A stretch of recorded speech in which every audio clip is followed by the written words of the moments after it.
Hi, everyone, and welcome to the Brim Fishing Project. And today we're heading down to Tasmania. We're reviewing part one of the Hobie road trip to Tasmania, which was held on March 5 and 6, which was a Tuesday and Wednesday, and generally just confused me about the dates, down in Little Swan Port, Tasmania. Anyway, I'm going to roll the intros and we'll get straight into it. Here we go. Welcome to the Brim Fishing Project. This is where you need to be every Tuesday to find out all the latest tips and tricks to help you target brim on lures. You'll get to hear from some of Australia's elite brim competition anglers and see how they were able to achieve their results in competitions around the country. Now, here is your host, the 2019 Hobie Kayak Fishing World Champion, Andrew Deeth.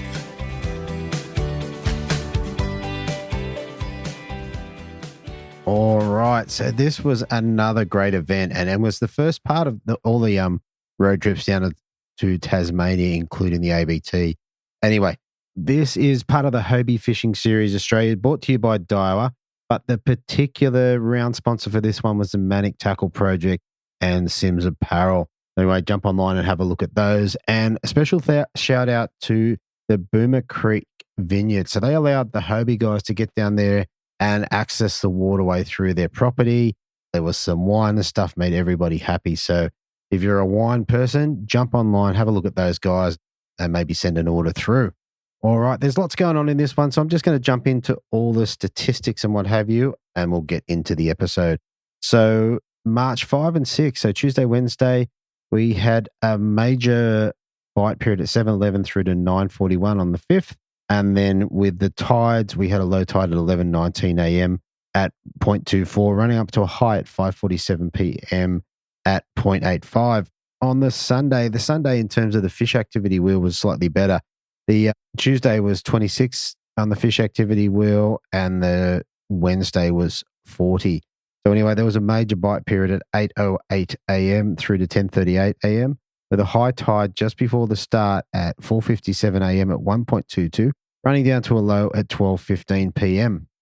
So let's go through some of the divisions for this one. So the Atomic Big Brim winner was Renil, I don't know how to pronounce your name, Arsilis maybe, from Tasmania, 1.31 kilos. Monster mover was Gavin Howard from South Australia, 0.88.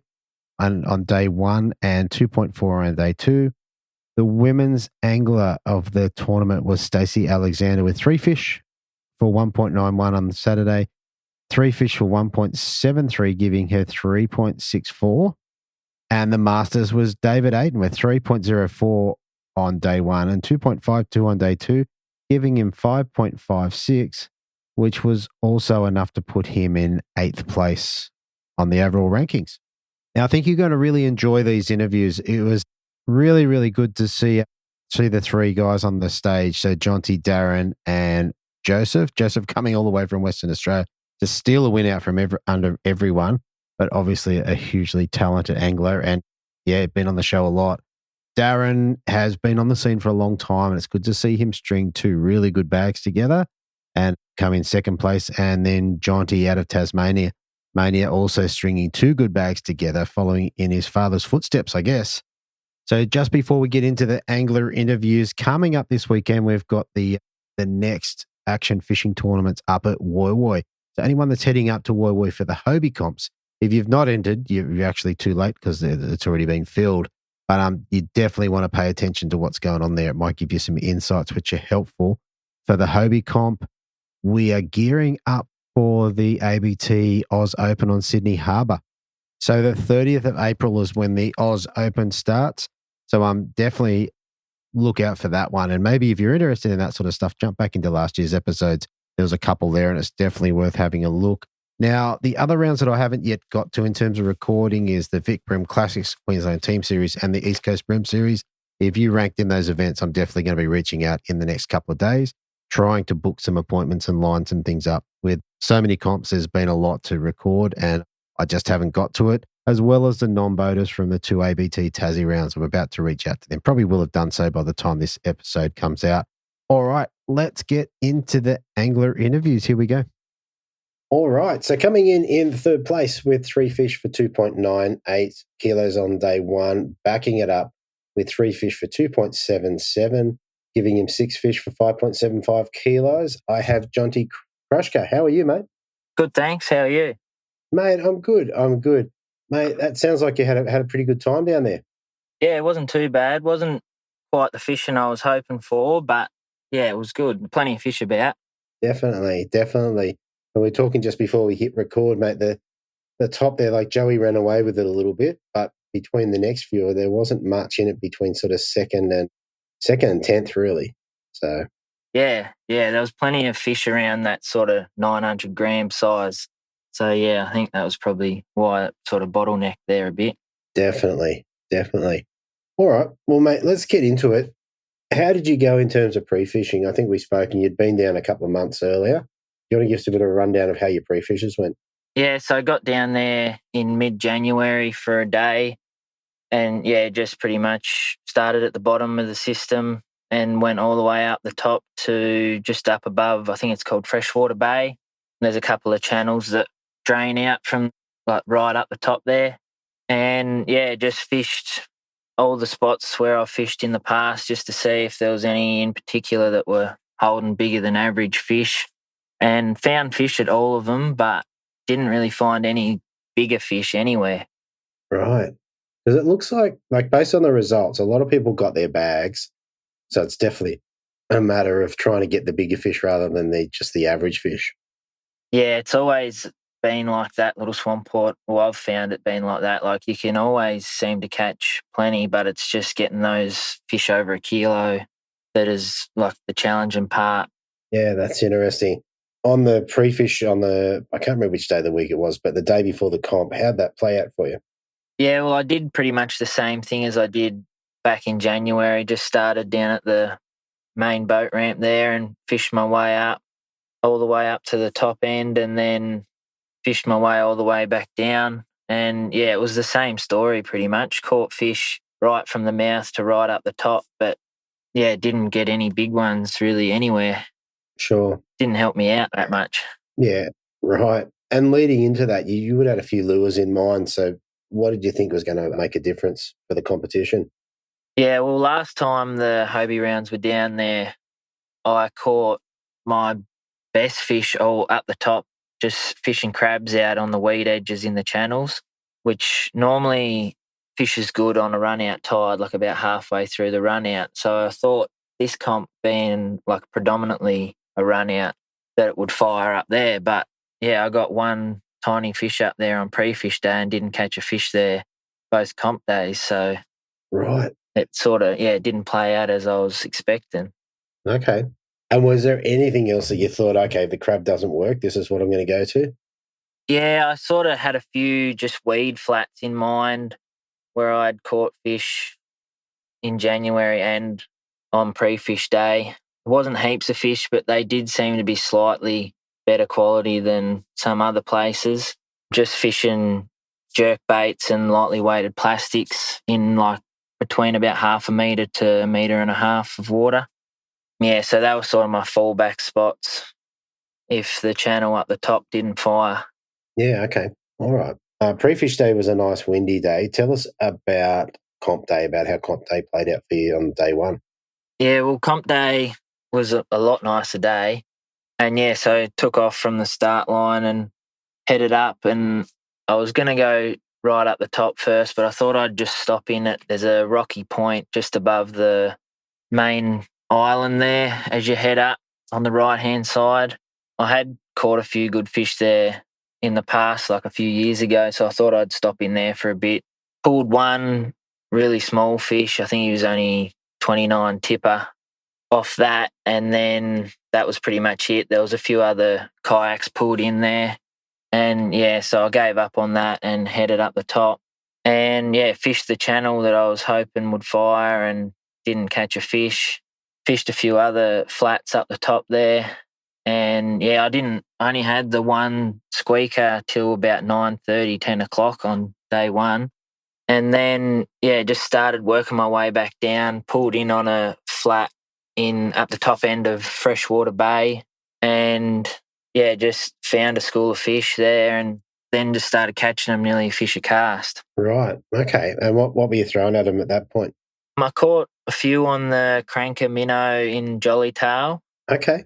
And then probably the majority of fish came on a bait junkie flick bait in motor oil.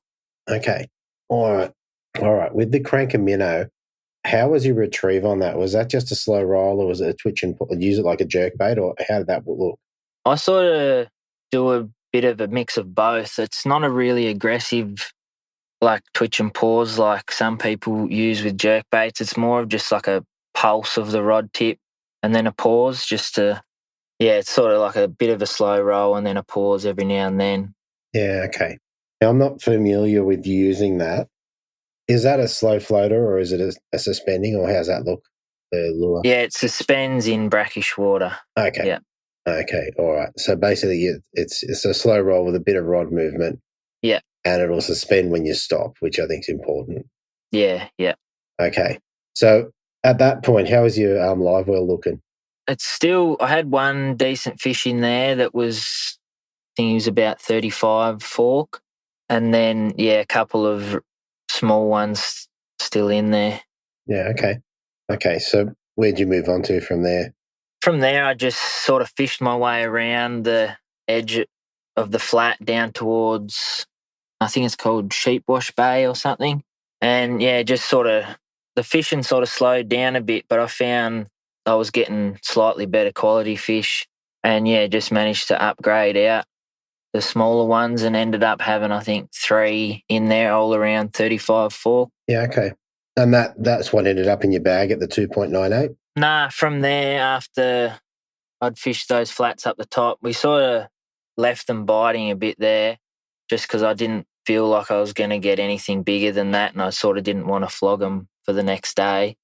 I headed right down the front onto some flats down the mouth there where I'd found a few fish on pre-fish day, and yeah, just fished a cranker crab 50 mil in spotted colour just over those flats in about a metre of water and managed I think he was 37 and a half fork upgrade. Yeah. Which, yeah, and that was it pretty much for the whole day. And that anchored your bag quite nicely. All right. So I'm looking at a Google Earth shot of this, and it looks like you've got some really nice sand flats with some channels through the sand flats. You got definite channels there. Was that sort of the area you were working? It was on pre-fish day. That's where I did catch a couple of fish, but there was a few kayaks sitting down there already when I got there. So I actually went further out towards the mouth, just sort of on the edge of the main channel, but up on the flat there. And yeah, that was where I found a couple of fish and one decent one. Very good. Very good. All right. So, mate, you went back to the scales. You got 2.98, which I think left you in around that sort of 5th position. Does that sound right? Yeah, I think it was 5th.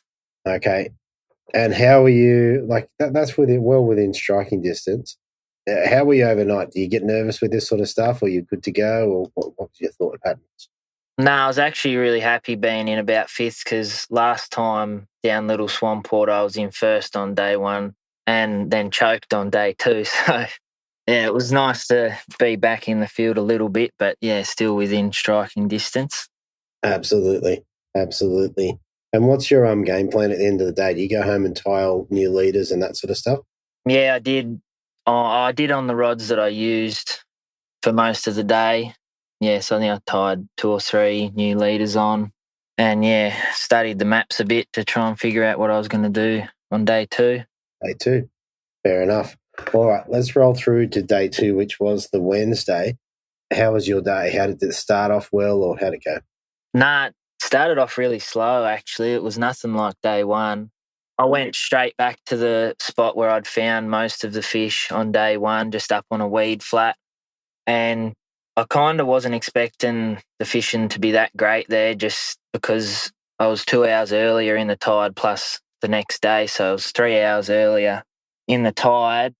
And I kind of thought it was a spot that they'd drop back to as the tide started to run out. So, yeah, I think I was a bit early getting there. And, yeah, didn't catch much at all. I think I got one undersized one there and that was it. So I moved up shallower just thinking that they'd have to be around that area somewhere. And yeah, found a few, nothing like the day before, but yeah, just picked up one here and there and got one decent fish, I think, that stayed in my bag. I think it was the second fish I caught. And then the others were just, small, around that 30 fork sort of thing. Okay. So you had one which must have been around that 900 grams and then a couple of 600 grams or something like that. Does that sound about right? Yeah. Okay. So then where'd you move off to? Because you must have found some fish somewhere. Yeah, and then from there, I sort of did the same thing, just fished around the weed edge. And yeah, it was just random fish here and there sort of thing. Nothing that really helped. And then I ended up going back to where I started and pulled 2 upgrades from there. And then left it again, rested it for another sort of half an hour, and then come back to it and pulled another 2 upgrades off that same spot. And I think that was pretty much what stayed in my bag for the rest of the day. Right. Okay. So what'd you end up getting the fish on? Were you still on the cranker minnow? No, on day 2, I did throw the jolly tail a little bit, but I went to the duo Realis 80 just to try and see if I could tempt a bigger fish on that, just being a little bit bigger profile. And that was what I caught my first decent fish on, and a few smaller ones. And then once the sun got up a bit and it sort of glassed off on day 2, they went real shy on the jerk bait. So I went to the plastic, and that was what I caught the rest on. Okay. And that was the bait junkie? Yeah. Okay. How are you rigging those? Like what sort of jig head? So I was actually getting a bait junkie jig head and cutting the weight off the front and using it as a hidden weight. And yeah, that was pretty much what I used the whole weekend. Once the wind got up a little bit and the tide dropped and I moved a little bit deeper, I went to a 1/32 or 1/30. Right. But yeah, most fish came on the hidden weight sort of setup. Right. Okay. So that's a bait junkie flick with a bait junkie hook with the lead taken off the front. Yeah. How did you go rigging that? How'd you go getting that flick over the keeper and getting it to sit right? Yeah, I just rigged it as normal and started getting it through, and then just grabbed the chin of the plastic and pulled it until it came all the way through and just sat there like it normally would. Yeah, okay. And yeah, I found it stayed on really well. Yeah. And it didn't tend to roll that much, I think, because the bait junkie keepers are sort of not round. They're more like that flattened off shape, so it sort of held it in line. Yeah, okay. So yeah, so on the sides are a little bit flatter, is that what you mean? Yeah. Yeah, cool. And with that, if you're casting that in, what's the retrieve look like? I was mixing it up a bit between sort of letting it actually sink and land on the weed, and then just popping it up with sort of 3 short, sharp pops, and then letting it sink back down. And then in other spots, I was just letting it sink a little bit, and then the same thing and letting it sink a little bit just without getting actually into the weed. Yeah, okay. All right, and the fish kind of liked it, you reckon? Yeah. I'm not sure which they liked the best. It was pretty random throughout the day. Like, there was nothing really specific that stood out. It was just, had to cover the ground and hope you come across some. Yeah, fair enough. All right, well, I think that's a pretty good rundown of the basic fishing. What sort of lines and leaders are you running down there? So the 3 setups I had on, 6-pound braid and 5-pound leader. Okay, so pretty light. And with your lures, are you using any scent at all? Yeah, I put a little bit of S factor on them. Oh, very good. All right, so with that was enough to bring you back and put you in 3rd place. What did you get to take home for 3rd place? I think there was a bottle of wine there and a prize pack and $550. How good is that? Yeah. Very good. I mean, like we said before, unfortunately, you just missed out on the grand final spot. But having said that, it's still a great result. Yeah. All right. So, mate, is there, in terms of the fishing, I didn't ask this before, is there anything else that we didn't cover off that you think played a part? No, not really. I think, the main thing was just going to the plastic once it glassed off and the sun came up, definitely kept the bite going a bit longer than the jerk bait did. Okay. Yeah, and then getting the bigger fish down the front on the crab definitely helped on day one. Yeah, definitely. All right, mate. I reckon that's a pretty good rundown. Before we head off, is there anyone you want to give a shout out to? Yeah, I'd like to give a big thanks to Ben down at BK Custom Tackle in Hobart. I've been using the rods that he builds for a really long time now, and they're an awesome rod. I've used them for pretty much everything from whiting fishing to brim fishing, trout, everything, and they haven't let me down. And also to Steersy and Coxie at Cranker, they've always been a great help throughout the years. Yeah, 100%, and built some great lures. Like even aside from the cranker crabs, the cranks and what have you are awesome as well. So yeah, very good. All right, mate. I think we're going to leave it there, mate. I want to thank you so much for coming on. Congratulations on your third place, and hopefully we get to speak to you again in the future. Thank you. Yeah, that would be great. Very good, mate. I'll talk to you soon. No worries. All right, fishing.com.au, your one-stop brim lure and tackle shop. Pick up the latest tackle, including Muscle Vibes, Cranker Crabs, OSP Bent Minnows, Z-Man Plastics, Eco Gear Lures, and Daiwa Rods, Reels, and Tackle. Same-day shipping. Shop where the world champion, the Australian champion, and the current ABT champion shops. Fishing.com.au, online or in-store at shop 18/29 Kiora Road, Miranda. Okay, so fishing.com.au, they've got a special running at the moment with the zip baits. So if you buy a Zip Baits Riggy 56F, so it has to be the F model, there, buy one, get one free. And if you also choose a Zip Bait SPM, so it's like a sinking minnow at 55, same deal. Buy one, get one free. So I would jump on that. Not sure whether it's going to be around next week, but it's definitely going to be active at the moment. So jump online. I think if you put two in the cart, you're only going to pay for one. So I reckon that's a great deal, particularly, actually I like both those lures, but the Riggy 56F casts like a bullet. So the 56F for floating, great for shallow flats, boat holes, that sort of stuff. So so jump on that. Okay, so coming in second place with 3 fish on day 1 for 2.86 kilos, backing it up on day 2 with 3 fish for 2.90 kilos, giving him a total of 5.76. I've got Darren Haywood. Welcome to the show, mate. Thanks, Stevie. How are you, mate? Mate, I'm very good, mate. I want to say congratulations. Like we spoke before, you've been fishing this a long time. I'm super thrilled to see you up there in the real pointy and right at the top. How good's that? Yeah, it is, mate. It's real good. I've been fishing it for a little bit, but haven't really committed overly over the few years. But the last 2 years I sort of have, and seen results for it, which is quite pleasing. Yeah, that's what you're saying. A couple of top tens and now a podium, and honestly not too far off Joseph in first position. So, mate, congratulations. So, Tasmania, tell us about your pre-fish. You get out to have a go. I actually didn't go out for a pre-fish on Little Swan Port. Right. All right. I got down to Tassie early, and we'd done a few days of social fishing and things like that before. So we went down and dropped the kayaks off early, so we didn't have to do it next day. Yep. And hung around and helped the Hobie boys set up the stage and get everything ready for the event rather than pre-fish. Right. Okay. And is there a bit of a secret there in that? I don't know. I'm seeing a bit of a pattern. I didn't pre-fish 2 rounds last year, and they were my 2 best rounds last year. I didn't pre-fish a round this year, and that's been my best one too. So maybe there's a pattern there I've identified. I'm not sure. Okay. So, but you did get to do a bit of social fishing on other waterways down there? Yeah. Did a fair bit up north, up at Hamptons Bay and Muscle Row and those sorts of things, and then came down. So we still had some good brim up there. Yeah. Okay. Do you get any standouts up there? Not for myself. I got more quantity up there.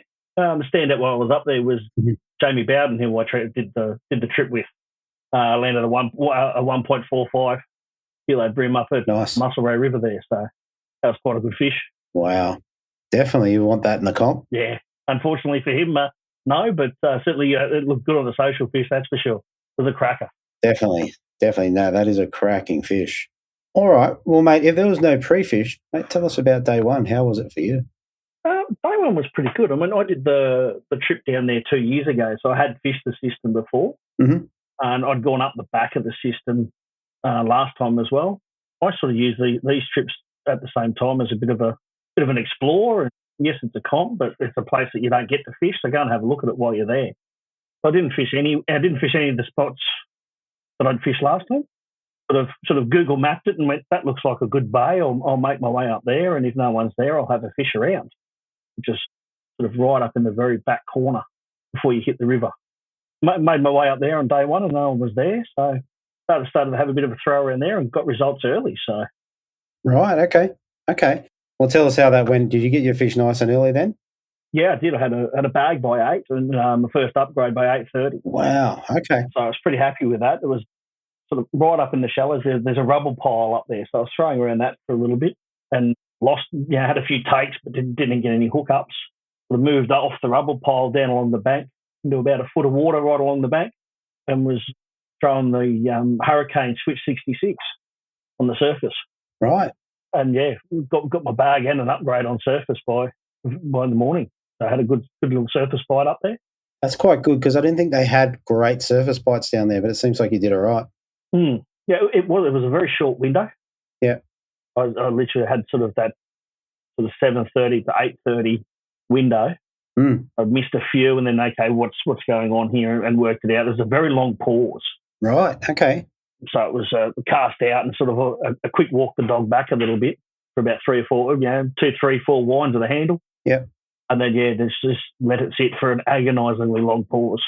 How did you manage that time? Did you just wait till you're ready, or did you count it out? Oh no, I was just waiting. It was just waiting and just trying my hardest not to turn the handle or twitch the rod tip. Yeah. Okay. Did you see any movement on the water? Like, did you see him boiling around it? Not so much around it. I saw a little bit of movement over towards the shore, and that's what sort of dragged me over there to start with. And it was, the movement was literally on the take. Right. There was nothing coming up behind it or anything like that, and it was just, it would do it solely on the take. So, all right. And you either hook up or you just get that little bit of a suck under the water and nothing after that. Right. Okay. If you got the one hit, there was no point in leaving it there. It was wind it in and go out again. Yeah. The Hurricane. Did you run with the original hooks, or did you put stingers on or anything like that? No, that was just running complete with the original hardware. Yeah, cool. I'm just having a look at the colours while we speak. What's your favourite colour there at the moment? No, I was in the bullet, which is the sort of the goldy bronze and silver. Yeah, nice. Yeah, I used to use that one. Yeah, back in the day. All right. And how did you go from there? But yeah, no, the pause was discovered by basically trying to get organised in the kayak. Threw it out and we sort of had the rod in the hand going on, looking in the kayak. And I was trying to organise myself and waited that little bit longer pause and got a hit from it. So yeah, I thought, hang on a bit, that was a bit longer, and waited from there. Right, okay. And how did you get on surface? I probably got the first 3, then an upgrade, and then probably 2 others that weren't an upgrade at the time. So we were half a dozen up there at that point. Yeah, that's very cool. So then the bite disappeared, sort of thing up there. So I was sort of, well, I'll go and have a look at 2 other spots that I remember from last year where guys got them, which was the deeper channel down that southern side of Ram Island, there sort of thing. So I went and dropped some grubs and things like that on some heavier jig heads into the sort of the 5-6 metre channel that's there, seeing if there was anything, and just came up with salmon and things like that. And then pushed on down to the racks a little bit further and and had a bit of an explore down around there. So, and that's when... Definitely. It looks like a pretty decent rack system there. I just went down to an area over in the back of the racks where I'd fished 2 years before and hadn't had much success there, and threw a few cranks in there and then changed over to a Twitch 50 in the silver ice. Was twitching that through a bit of a gutter there. Right. Without much success. And then I just changed it up to a slow roll rather than any twitch on it at all. And that's when I got my biggest fish for the day out of there. Wow. That's interesting, because I would have thought that the twitch or the twitch and pause would have been really important. Apparently not. Yeah, I know. I had a lot of casts in there with the twitch, and whether it's 1, 2, 3 twitches and trying to mix up the pause and things like that. Yeah, okay. But it was a slow roll. It was a slow roll that actually got it for me on that one. Wow. Okay. And the silver ice colour, it's kind of a greeny colour. Is that right? Yeah. Yeah. It's just got the silver line down the lateral line on both sides. Okay. just gives that bit of a flash there. So What sort of, you were fishing over the back of the racks there. What sort of depth was it? in that was around about the 1.4. Okay. So, but yeah, it was sort of dropping. That's in the channel, but dropping off from sort of that sort of 500 mil. Yeah. I was sort of sitting on one. The channel's not that wide, so I was sort of sitting on one side of the channel, casting across, bringing it off the flat, and then cranking it down into the channel a little bit, and then just slow rolling it through the channel. Wow. I'm quite blown away by that because I really thought the pause would have been an integral part of that, of catching them there. So, Well, it was that got it for me for day 2. So, okay. With those fish, where did you got a pretty decent one on day 1. Where did that come in the day? You had a 1.1 something. that came sort of towards the end of the day when I went down to the racks, and that was 1.14 pulled out of that channel that I was just talking about in behind the racks. That was the only fish I got down there. Right, okay. So I had a bag and upgrades up the back, and then came down sort of picked up the kicker from there. Yeah, nice. So across the course of the day, how many fish do you reckon you caught? How many legals? Probably only about 8. Okay. I got 6 up there, and then I pulled that one on, and I got one other smaller one out of the racks down there, and that was it. That was it. Wow. But nothing under legal. Nothing under legal. They were all legals, but yeah, they were the only sort of the fish I got for the day. Yeah, very good, very good. And there was no heartbreak in the day? No, for once there's no heartbreak. Everything that I managed to hook and actually get a bit of drag taken off, I managed to land. So there's still a few missed bites and things like that, but once it was a decent hook set, it was there's nothing. None of those heartbreaks of losing it a foot from the net or right at the edge of the yak or anything like that. Yeah, or having a screaming run and going, oh, what was that? Yes, yeah, that nice screaming run that just ends in a slack line and nothing on the end of it. Never mind. All right. Well, mate, you came back on day 1 with 2.86. Whereabouts were you overnight? I think I was sitting at 8th overnight after that one. So I was happy to be sitting in the top 10. Yeah, absolutely. The calibre of the guys that were there, that make the trip down there to Tassie, and a lot of the calibre guys in the series in general. Yeah. If you sit in the top 10 at any stage, you've got to be happy with it. 100%. And what were your goals kind of leading into day 2? What were you trying to achieve? I was trying to stay in that top 10. I was looking at the bags and things like that came in. Jerry Gardner's putting, I think it was a 3.3 kilo bag or something on day 1. Yeah, 333. Something like that. So, and it's Tassie, so it's sort of, if you're not dropping 3 kilos or more on the scales, no, that's right. then you're really in the hunt. So the 286 was okay. I might be able to stay in the top 10. Yeah, just went out and fished from that, thinking, okay, well, if I can get a similar bag or something like that, maybe a little bit of an improvement, I might be all right. Yeah, okay. All right. Well, tell us how you went about it. So you basically end up with about the same bag. So how'd that come together? Yep. Rinse and repeated the first half of day 1. Right. Straight up to the exact same spot. Tide was up a little bit more. So the rubble pile that I'd sort of fished around first up in the morning was now completely underwater.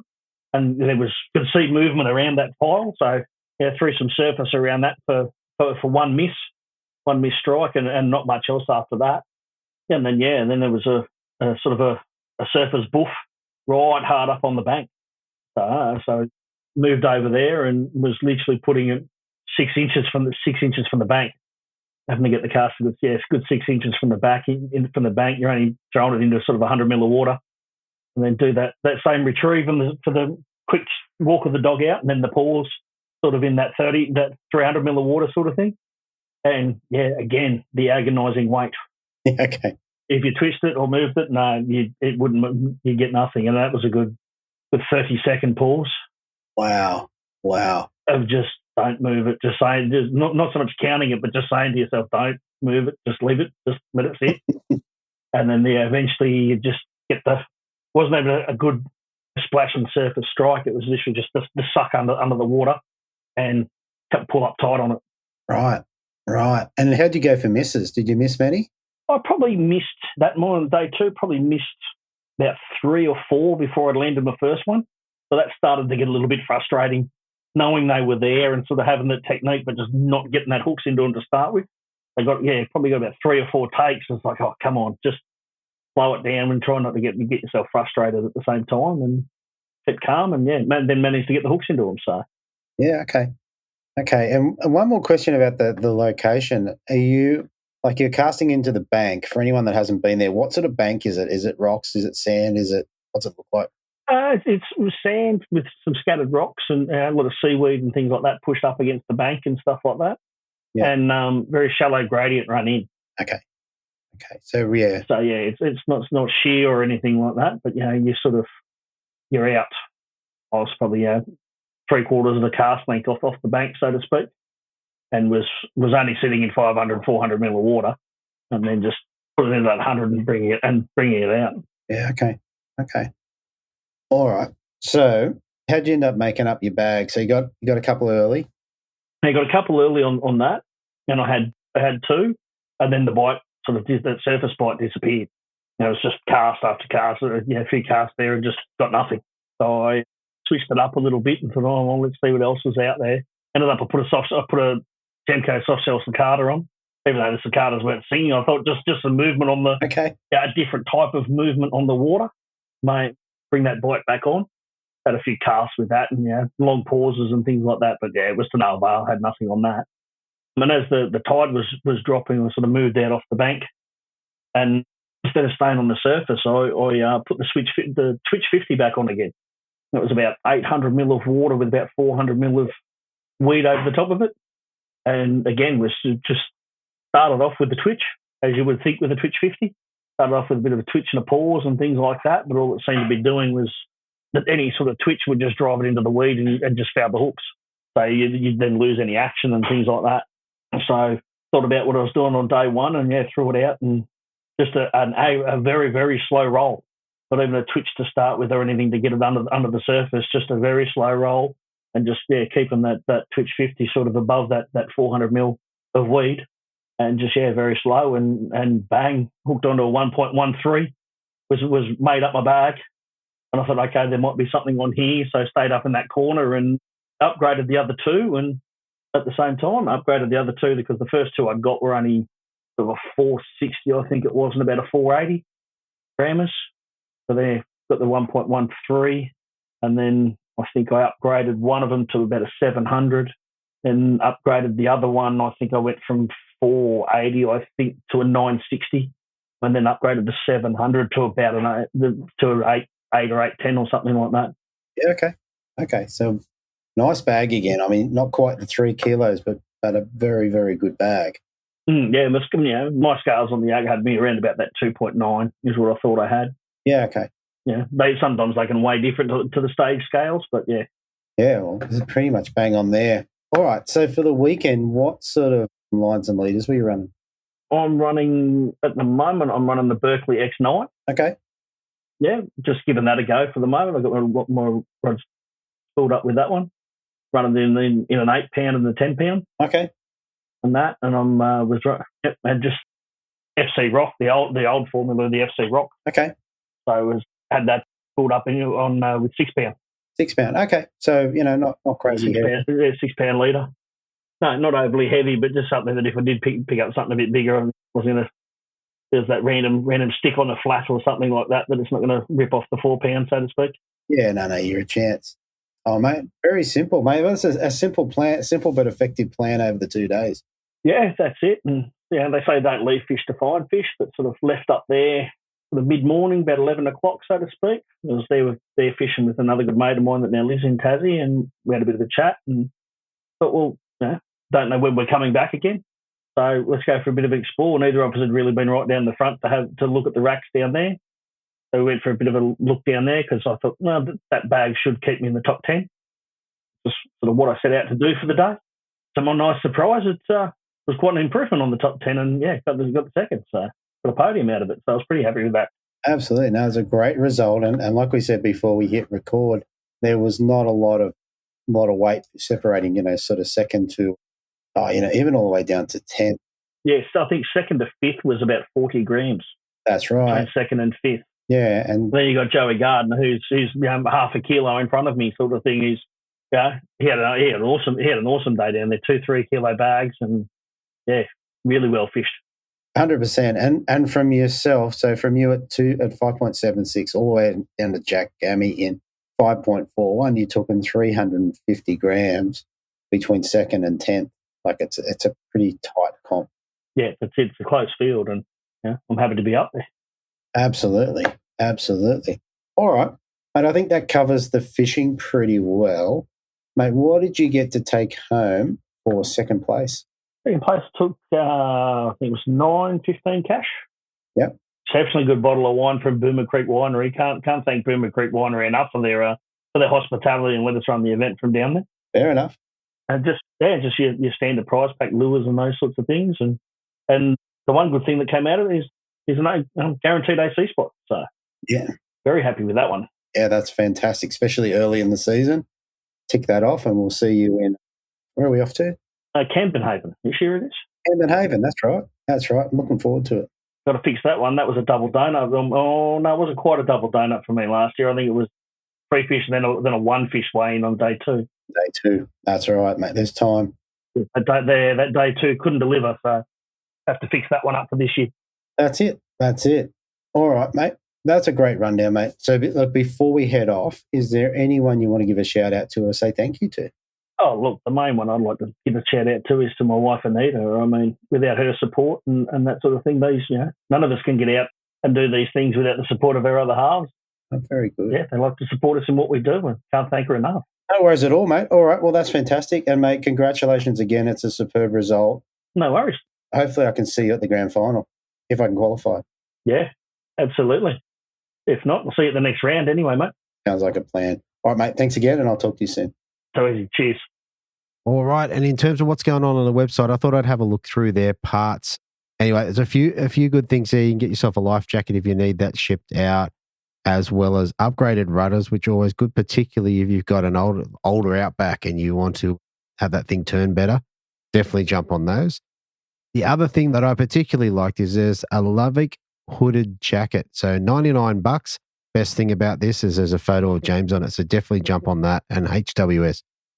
And if nothing else, you're going to get to see a photo of James in a nice blue jacket. I don't think you can get much better than that.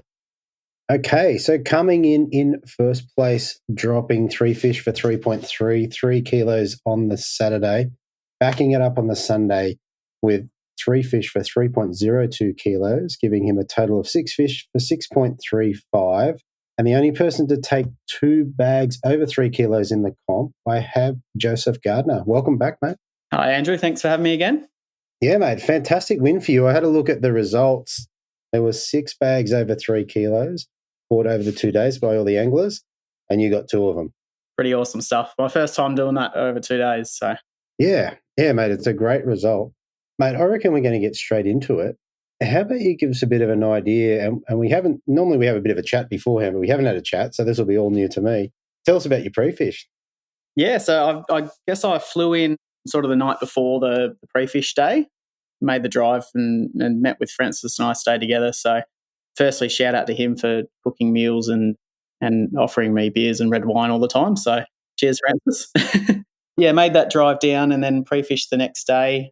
Hopped in one of the lynxes provided by Hobie. So pretty much fished the entire day for pre-fish, which I don't tend to do, but given it's a small system, I sort of knew what I wanted to cover, which was different sections of the river and different structure in each section to see what was holding fish. So I didn't get off the water till 4:30, I think, at Arvo by the time I was done. Pretty much fished the entire thing. Right. And during the day, what did you come across? Did you get decent numbers of fish? Did you get any big ones, or how'd that look? It took a while to sort of work it out. I didn't catch fish for probably the first 3 or 4 hours as I was plodding along. And I worked out it was quite dependent on where there was water, and there wasn't a lot of water in the mornings. So it took a little while until I found that sort of what depth they were holding in, which was anywhere between 600 mil with a little bit of like weed cover or a little bit of oyster sort of rocky shoreline, up to that sort of 1.5 meters was where I found the most fish between that sort of depth. And it didn't matter where I went in the system. When I found an edge that had that sort of a ground, there was fish. Okay. So this was your first time on the system. Was it your first time in a lynx as well? First time in a lynx, yeah. Okay, so let's talk about that. How was that experience jumping out of the Outback? I think you're in over there. I can't remember. Yeah, well, when I'm in a Revo usually, so a lot quicker. But I was really surprised when I rocked up and Daryl was fitting out the links, getting all ready. I was a bit worried that it might be a bit wet or sort of a little bit unstable. But jumping in on pre-fish, it was actually, really incredible it weighs nothing. It blows around in the wind a little bit, but it is stable. You can stand up. I don't mind it with no hatches because it's less things to sort of, I guess, it restricts you for what you want to bring, which I do that anyway in the Revo. I don't bring a lot of stuff. And it just seems like an easy kayak to just use yourself. Yeah, exactly. And look, in some respects, that probably suits your fishing. Like you said, you do it in the Revo because you listen. We've done a lot of podcasts now. This is probably number 9, I think. Yeah, I think it is. Yeah, and mate, we can probably rattle off about 5 baits that you really throw all the time, and that's about it. Yeah, so I like to make sure I'm putting cast in the right spot with something that I believe that the fish is going to eat if they're there. And typically that just is a range of different size baits and a few colours that I know that they eat. So I think a lot of it comes down to more casting if you can in the right spot where the fish is. Yeah, okay, and that's a great tip for anyone that's really paying attention. All right, just one more thing with the pre-fish. So you pretty much did the whole system. What'd you tie after fishing that? What'd you tie on for the first comp day, which I think was the Tuesday? Yeah. So coming back through pre-fish right at the end, we had, I think it was about a 0.9 tide at around that 4 o'clock mark. And that was going to be the same tide level as it was first thing in the morning. So I caught a bunch of fish just right near the launch around Ram Island. And after the first 2 I caught, which was on a mussel and a streak, so I just started changing lures and colours. And they were hitting anything that I threw at them. So I sort of wanted to go into day one with a range of a few lures that I knew they ate the day before in that same spot and sort of hit it that way. So I tied on a Z-Man Slim Swim in blood oil, and that was on a 4-pound rod. So that was my sort of get a bag quick sort of, I guess, lure to throw, which that's what I threw first both days and managed to get my bag on that. Then a mussel and a Z-Man Streaks to sort of get my bigger fish. Okay. All right. Very cool. All right. Let's roll around into comp day. Now, you'll have to correct me. No, you had a full comp day to work with. It wasn't cut short, was it? No, full day. Okay, perfect. All right. Yeah, give us a rundown of how your day went and how you went about catching a 3 kilo plus bag. Yeah, so it started out pretty good. Went straight 100 or so metres across to Ram Island. Watched as everybody else sort of paddled opposite directions. There are only 2 other kayaks that stopped in that sort of channel out the back of Ram Island. So there's one fishing the opposite side in a bay, and then the other stopped there's one oyster point where it narrows up with a little bit more current on it. And I just stopped in behind the island and just fished my whole way right around the island. Pretty much got my bag in, it would have been 15 or so minutes. Yeah. First fish was probably 860 odd grams, and then just a couple of small ones. And then throughout the day, I just sort of picked up bigger and bigger ones. Okay. And was there a pattern in the morning in terms of what lures were working? Like, did you go with the mussel or the streaks, or how'd you start? It didn't matter, to be honest. I started with the Slim Swim with the 4-pound just because I knew, similar with the black brim back home, if you throw out a Slim Swim and they're digging and you just slow roll it past their head, they'll come out, they'll follow it, and they'll crunch it, which they did every time. And that was just an easy way to get a quick bag. I wasn't confident that I'd be able to land the bigger ones with that. So that's where I sort of, once I had a bag, I think it was about 2.5 kilos, probably in the first hour or so I had. As soon as I got that, I switched properly over to the mussel and streaks, which then I think I donked 2 kilo fish pretty much one after the other on 2 oyster points around the island. Right. Okay. So at what time? So you must have had around that 3 kilo mark by that point. What time was that? Yeah. Early morning still, in the first hour and a half, 2 hours. Wow. Okay. Shaping up to be a good day. Yeah. Yeah. So once I got that, I guess I actually ended up with a migraine. So I didn't fish from, would have been about 10:30 or 11, probably for an hour and a half. I just sat in the kayak, my head in my hands, I get really bad migraines, so it didn't really hit that well. But fortunately, I already had an okay bag. So sure. Hey, I want to dial back to the streaks. So the streaks, from memory, is like, I guess, a stick bait, not a stick bait, but a more like a flick bait. So think your original flick bait, squidgy flick bait. Oh, what else is there? I guess even the gyros, any type of gyros. So your sprats as well. It's very similar, but it's got a much fatter, I guess, main part of the body to it and a skinny tail. So while it's 3.75 inches, it actually isn't that big to a fish because the bulk of it is in that main little head part. And it's a little bit fatter than, say, a gyro or a sprat. So, and it also sinks more straight down rather than your horizontal with a hidden weight that you would with a gyro. And then when it hits the bottom, it's got that little cloud of dust that it makes and then sits directly upright rather than sort of along the bottom. Okay, and what jig head did you run in that?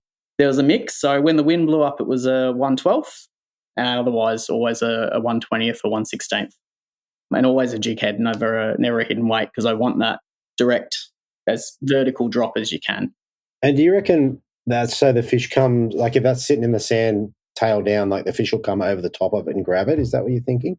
Yeah, so the tail sits directly up and then they sort of can see that and they come and whack it straight out of the ground like that. It also does that on the weed. So a lot of the ribbon weed with a 1/20th or a 1/16th, it'll sink and just sit on top of the weed, similar to how a sprat would as well. Yeah, okay, interesting. And just to refresh my memory, was there a particular colour? Yeah, one that they don't make anymore, which is watermelon, they make a watermelon red, but the original watermelon colour, which was just like a UV green with black specks through it. And that was, yeah. So, fortunately, I stole 2 packs from Charlie Sakao, his last 2 packs when I was last over there. I don't know if he knows, but... Yeah, he might know. I'm not sure if he listens. We'll find out. All right. So after the migraine, after you kind of got through that, what do you do then? Yeah, then I headed right round the island. There's another little island up the very back that has a big lagoon out the back of it. I didn't fish the lagoon, but I fished just around that island. I think I caught 3 or 4 that were all 34 fork back there, that none of them were upgrades at that point. Then I left there and went to the front edges of the racks, so not actually into the racks. I didn't think there was quite enough water. I fished the 1.5 metre mark on the outside of the racks all the way back to the launch and, yeah, picked up fish the whole way through. And they averaged 750 grams to just over a kilo. Wow. Sounds like a fantastic day. I'm quite jealous. However, look, a couple of questions. With the islands, you've got a mixture, it looks like rocky shorelines and maybe a bit of sand and what have you. Were you casting like really tight to the bank? So it depended where the current was. So where I started on the front edge of the island, it was right up against the bank. It was quite a nice, there wasn't a lot of weed up along the sort of downriver edge of the bank. It was all just sort of sand, rock, and places where they could dig and you could see them digging, and they were right up against the shore. And then moving around the island, it was sort of more in the main channel where there was less weed. It was, yeah, I mean, the island's quite an interesting one because on that right side of it, it's quite shallow all the way through.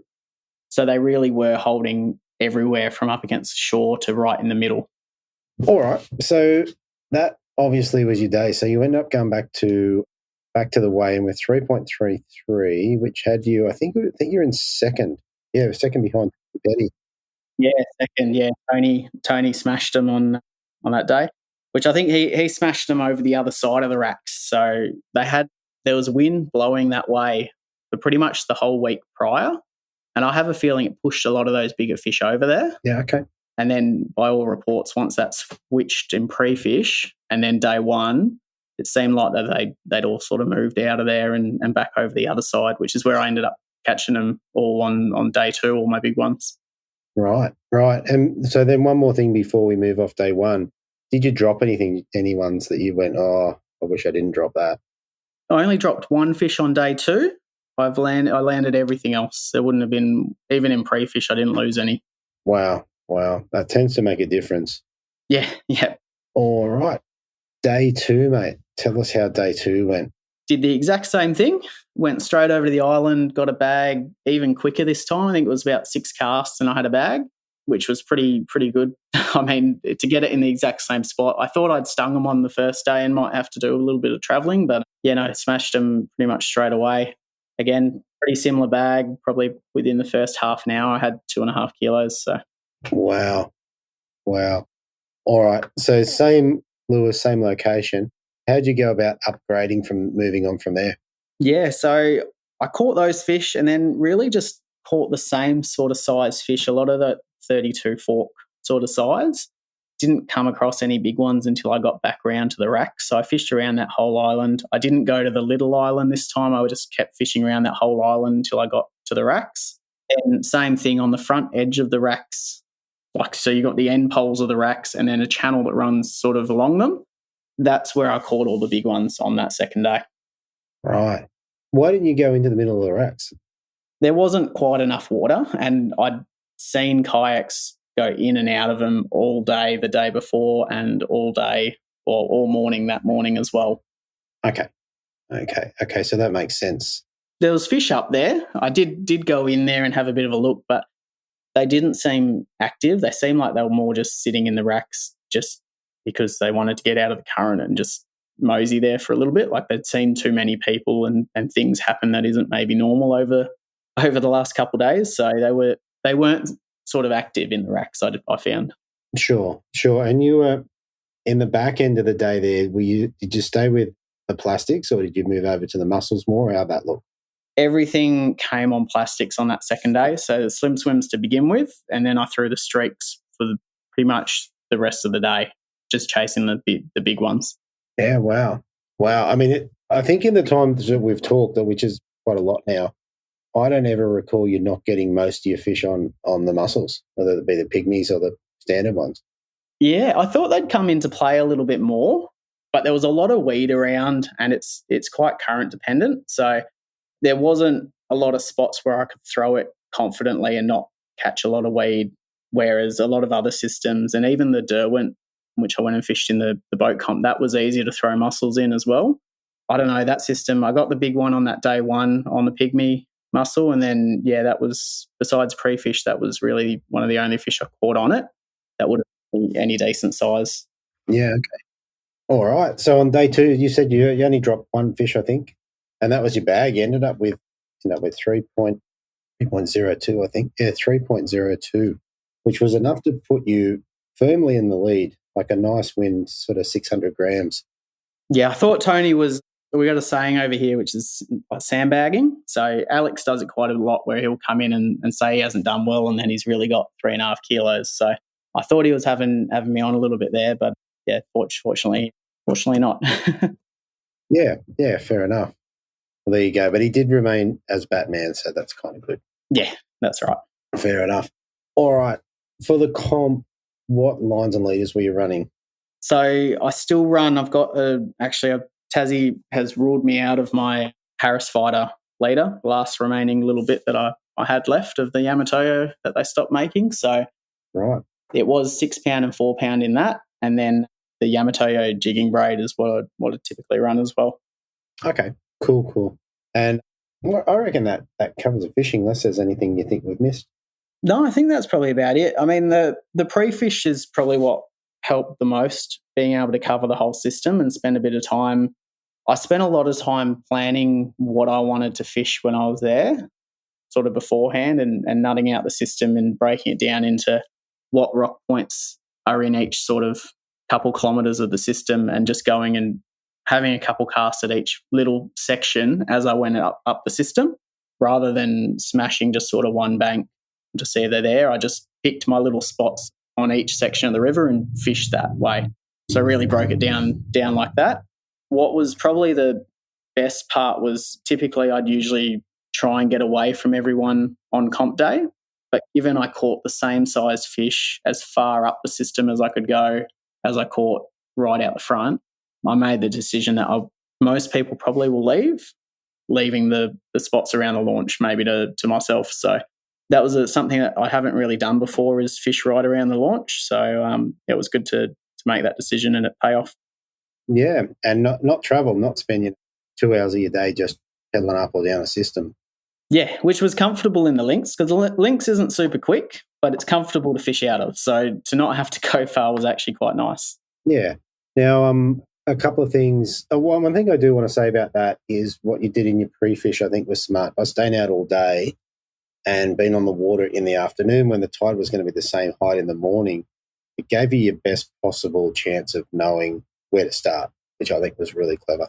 Yeah, different like parts in the tide, I guess, in terms of a rising tide, falling tide, but to know where the fish could sit at that point in tide probably helped a bit. There was a couple bays which I wanted to fish, which were big bays that just had weed holes in them, that I saw a lot of fish in pre-fish, but there were kayaks all over them on the first day, so I didn't actually get to them. But yeah, there was spots like that I sort of picked out that I knew I could go to, and there should be fish at certain points of the day. Yeah, okay. The other thing with the links that you're on, did it have a sounder? Yeah, so it had a split shot, I think of split shot 7 had on it. And then obviously you can fit a power pole on them as well, which is just awesome. So you had a power pole? Yeah, had a power pole. It helped a lot when I had the migraine. I could just sit there.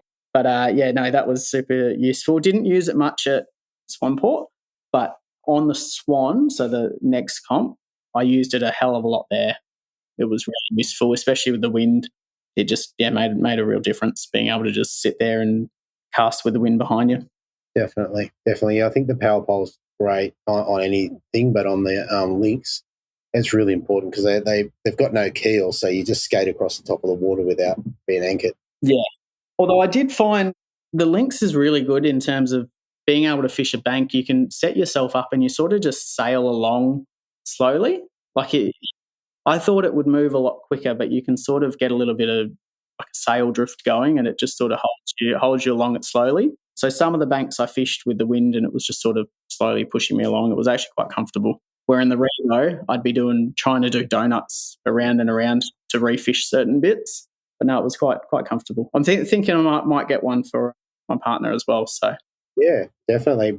And the other thing with it, did you find yourself standing up more than you would normally?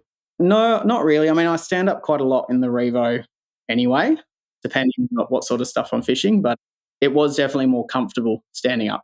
Yeah. I found the seating's position, actually just getting up is a bit easier. You just seem to be in a better position. Getting back down is easy. So that's what I find, like in a Hobie or Outback or a Revo, I really struggle that getting back down after standing up. Yeah. And in the links, that was super easy. Yeah, very cool. All right. Well, in any case, it was enough all that was enough to give you first place. Do you remember what you took home for that? Yeah, I got one of the top-end Sims bags, waterproof bags, which they're worth a fair bit, and I probably will start using that as one of my suitcases if I ever come back over and do any trips. Pretty heavy duty, so I'll make good use of that. And then $15.40 cash, and then a beautiful bottle of wine that Francis and I polished off as well from where we stayed there. Yeah. What else? You got more than that? What else was it? Oh, and a qualification into the grand final. Yeah. Which is awesome because that means there's one more WA person that'll be coming over. Oh, exactly. You got one more little thing to put on the wall. What was it? Or on the mantelpiece. You got the trophy. Oh, yeah. I've got the trophy. It's actually already next to my other couple in the study. So, and it's a nice one. They're nice looking ones this year with the green. So yeah, they're very cool. I do like the fact that they change them up every year, and you can tell which season you had a good result in. Yeah, they're all a little bit different, which is good. So it was awesome to see Darren do so well on that second day as well. Back it up. It was. Yeah, he was down there taking photos the whole time for that second day and didn't know what was happening. So, yeah, it was a bit of anticipation down by the water. Very good. Very good. All right, mate, before we shoot off, is there anyone else you want to give a shout out to or say thank you to? Yeah, big thanks to Morgo. He'll put it down to his lucky life jacket that he lent me for the trip. So I'm making a habit of borrowing people's life jackets. So you're on that list and now Morgo's on that list. Yeah, that's it. You didn't do as well with my life jacket. What the hell? I know, obviously not as lucky. Fair enough. No, but thanks for you putting all this together as well. Seems like there's a lot of great content no matter what system you go to fish now that you can pretty much search it on the podcast and you'll be able to find some cool info. Yeah, that's it. Well, next time you guys go back there, we're going to have 4 episodes between the Hobies and the boats. I think it'll be quite helpful. Yeah, definitely. Especially, I mean, Little Swanport, there wasn't a great deal online to look at. But I guess next time that people go over there, there'll be that little bit more and just make it a bit easier and accessible for people that just want to come over and fish. So, yeah. Yeah, that's it. Did you end up borrowing a kayak from Hobie? Yeah, so I'd probably give a big thanks to Hobie as well. Chris Darrell putting together the kayak for me to use over there. I know they helped Francis out with getting his kayak over there as well. So they put on such an amazing show, and to put so much work into it to make a trip over to Tassie is really awesome. So, yeah. Very cool. Very cool. All right, mate. As usual, mate, it's been an absolute pleasure to have you on. Congratulations on winning and a qualification. We're going to see you at Camden Haven. And like you said, one other Perth member, unless one of us sneaky Eastern States people comes over and steals a spot. Oh, they better not. I know there's a couple entered that are coming that I spoke to in Tassie, so we'll see. Maybe that might be right. Yeah, we'll never know. We'll find out, won't we? Yeah. Cheers, Andrew. Thanks, mate. All right, cheers. Yeah.